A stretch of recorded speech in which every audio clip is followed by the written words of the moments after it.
You want to hear my story.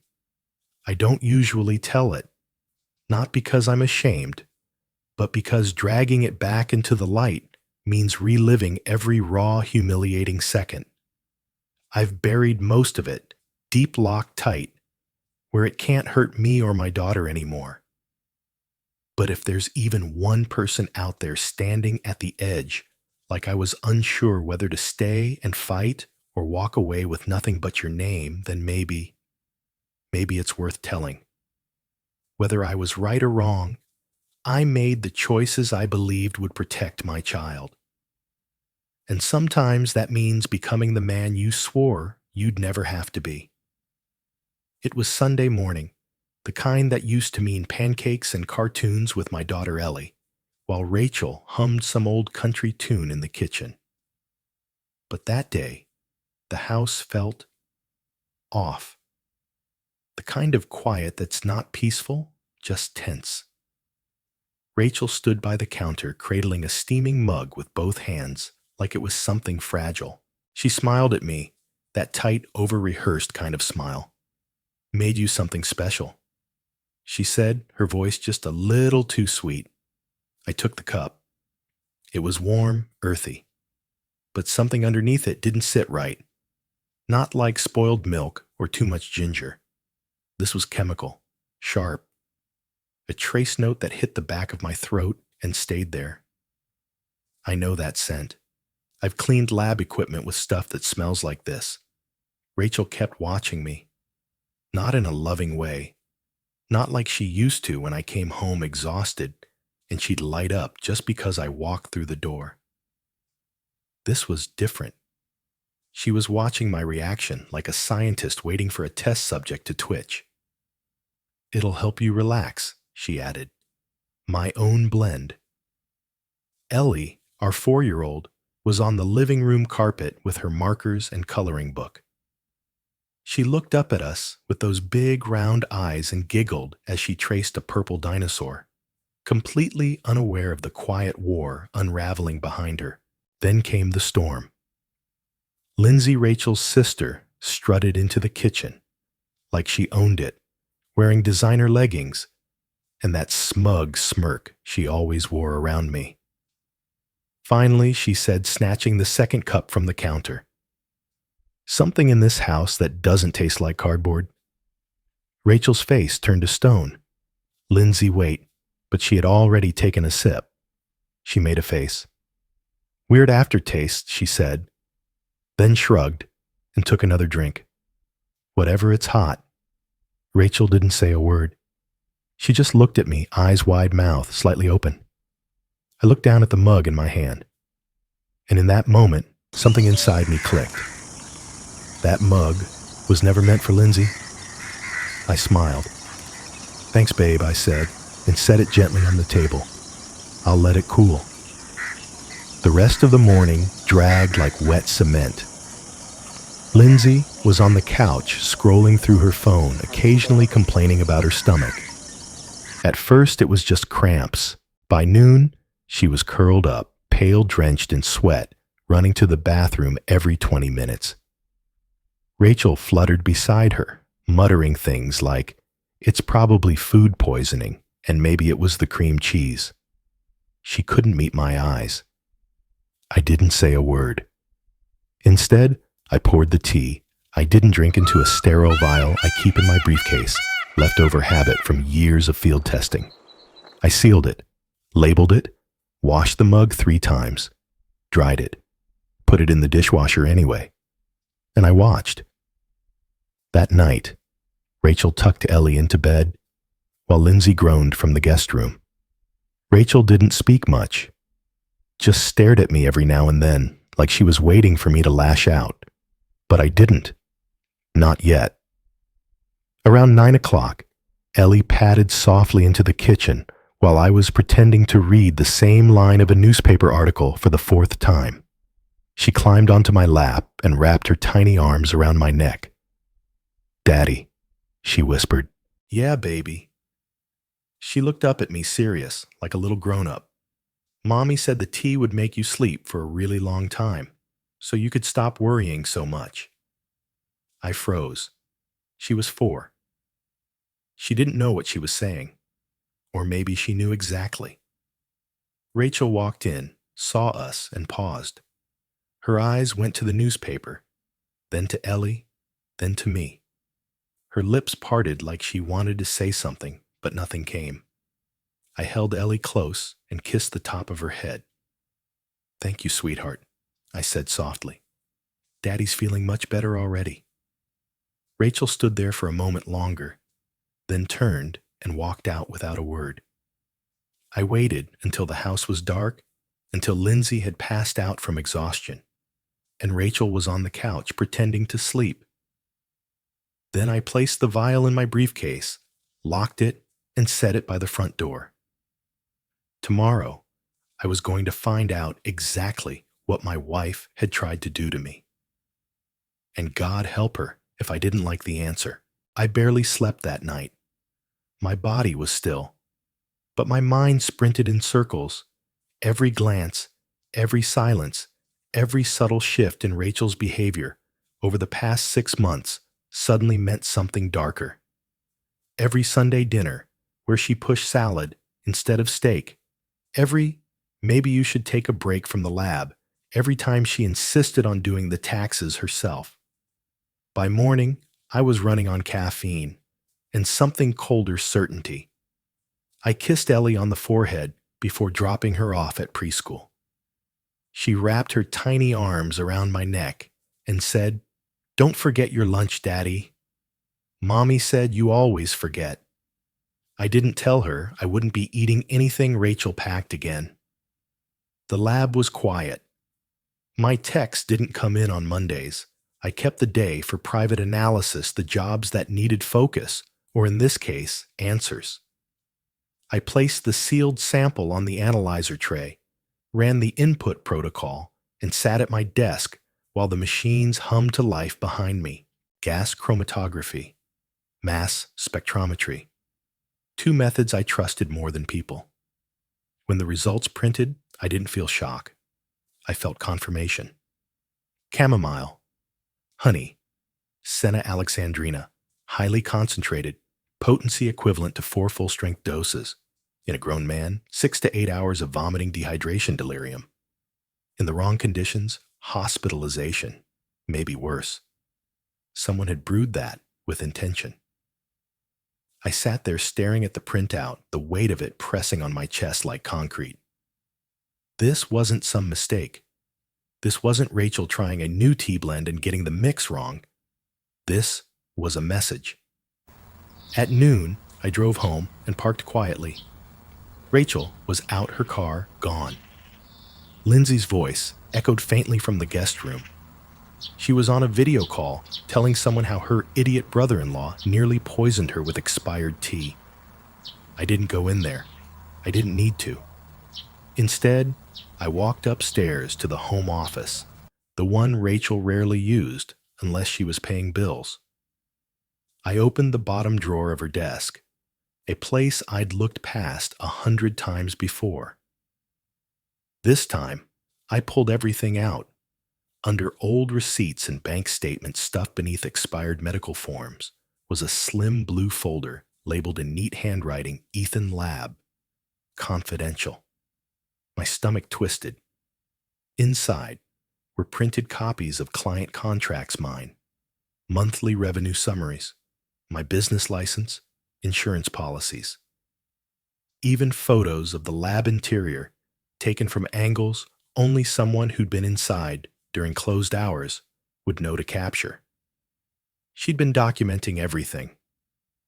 Tucked in the back were emails, pages and pages of email threads between Rachel and a name I didn't recognize, Travis Kent. Business Development Everwell Diagnostics. The subject lines made my blood run cold. Positioning for acquisition. Suggested pressure tactics. Owner resistance strategy.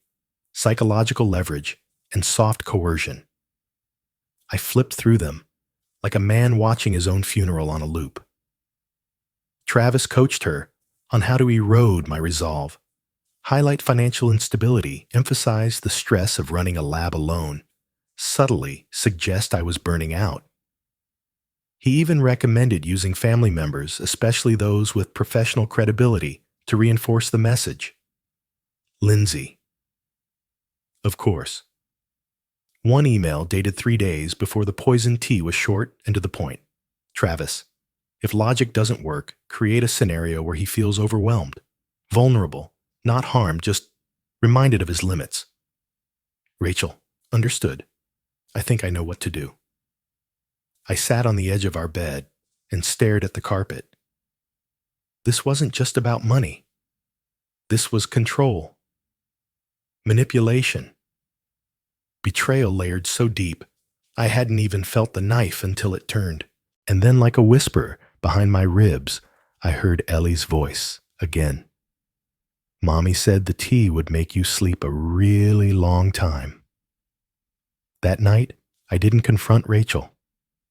I didn't throw the folder at her or scream across the dinner table.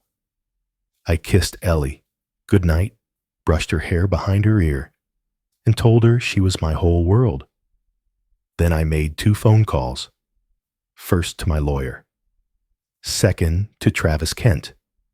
I didn't raise my voice when I said, you and I are going to have a very honest conversation. And you're going to listen. Because whatever Rachel had planned, it wasn't just about sabotaging me. It was about owning me. And she was about to learn that the man she thought was easy to break had been building himself from scratch since the day he was born. Travis Kent answered on the second ring. Mr. Walker. He said cheerful, like he was talking to a lead who didn't know he was being hunted. I've actually been hoping we'd speak. Yeah, I said, my voice calm. You always hope your prey calls you first. He chuckled politely, not quite catching the tone. Well, I wouldn't call it prey. Your wife mentioned you might be open to discussing the future of your lab. She said you were considering your options.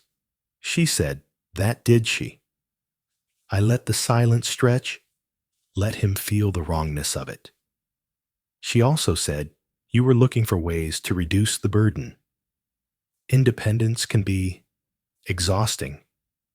I looked at the folder, still open on my kitchen table, the pages of printed out emails, like confessionals. Funny you mentioned that, I said, because I've been feeling a lot lighter lately.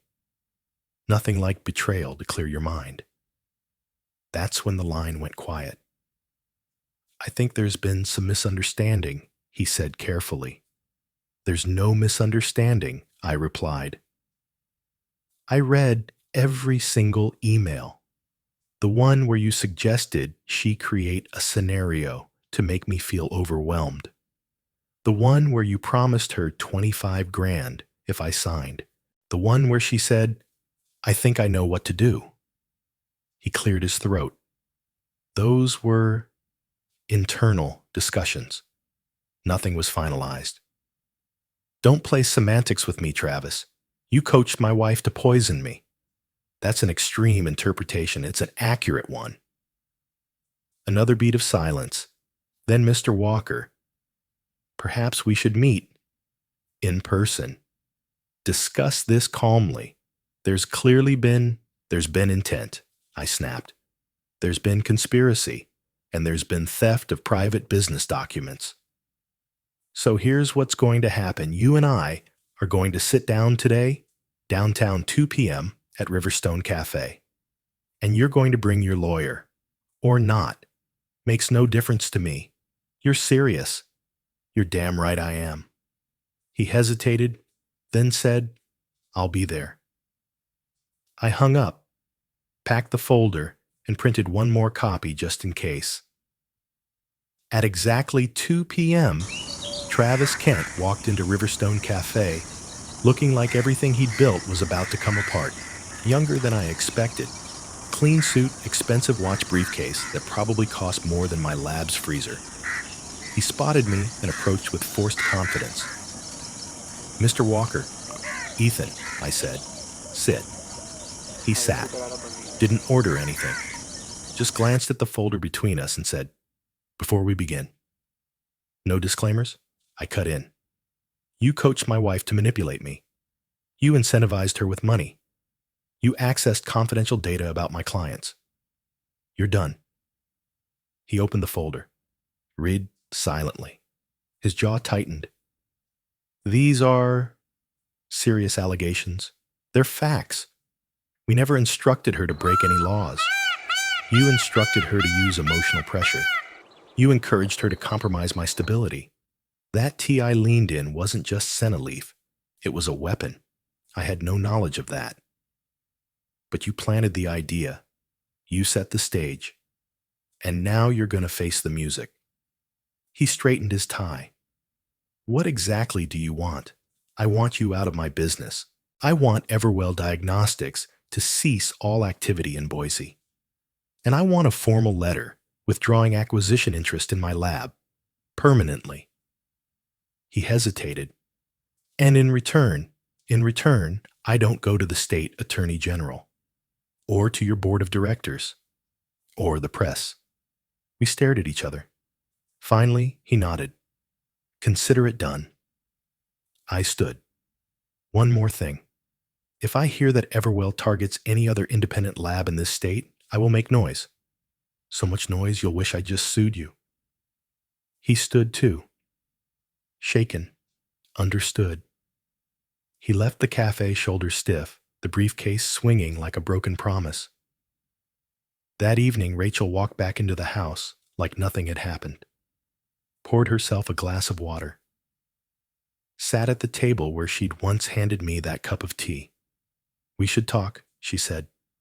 No, I replied, sliding the folder across to her. We're past talking. She opened it, flipped through the emails, didn't even blink, just said you went through my personal things. You went through my life, I answered, and tried to sell it. Her face didn't crumble. It hardened. You can't prove I meant to hurt you. I looked her dead in the eye. You meant to control me.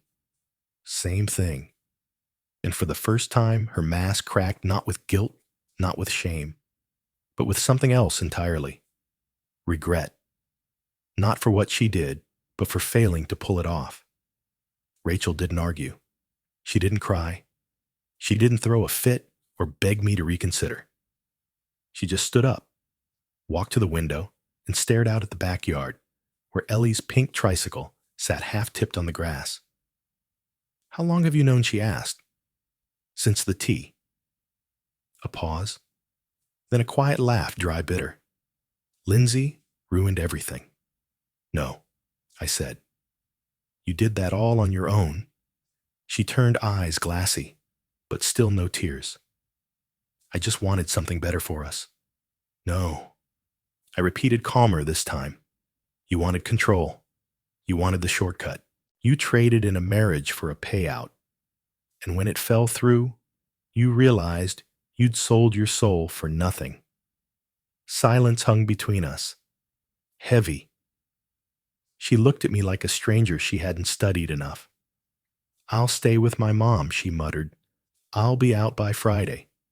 You'll be out by Thursday, I replied without blinking. She nodded once. No fight left. That night, after Ellie fell asleep, I heard Rachel packing. Drawers sliding, hangers clinking. No music, no phone calls, no goodbye notes. Just quiet. The kind that feels permanent. I stayed on the couch holding Ellie's blanket to my chest and wondered if I'd failed as a husband, or if I'd simply survived one. By Thursday evening, she was gone. She left her books. Her art. The coffee maker she swore she couldn't live without. Everything really except her clothes and her pride. When the door clicked shut behind her, Ellie looked up at me and asked, Is Mommy going to the store? I crouched beside her, touched her soft hair. No, sweetheart, I said gently. Mommy's gonna live somewhere else for a little while. She frowned. Did she get in trouble? I swallowed the lump in my throat. She made a choice. And now, we're gonna make ours. Friday morning, a courier dropped off an envelope from Everwell Diagnostics. Inside, a formal letter stating that they were withdrawing all acquisition interest in my lab and a check for $25,000 labeled consultation refund. No explanation, just a note at the bottom. We regret the misunderstanding. This concludes our interaction. I deposited the check the next day. Used half to upgrade my mass spectrometer. Used the rest to build Ellie a playhouse in the backyard. Spring passed, then summer. I told clients I'd tightened my security protocols, and they respected that. Word spread that I handled sensitive matters with discretion and backbone. A pharmaceutical company hired me to vet raw compounds. A county detective asked for help on a poisoning case. Funny how the world opens up once you close the doors that were quietly trying to suffocate you. One Sunday morning in early fall, I made coffee. Real coffee. Black. Strong. No strange aftertaste. Ellie sat at the table with her markers drawing a robot family. "Daddy," she said, coloring carefully, "do you think Mommy misses us?" I didn't answer right away. I looked out the kitchen window where the wind carried leaves in little twirls across the yard.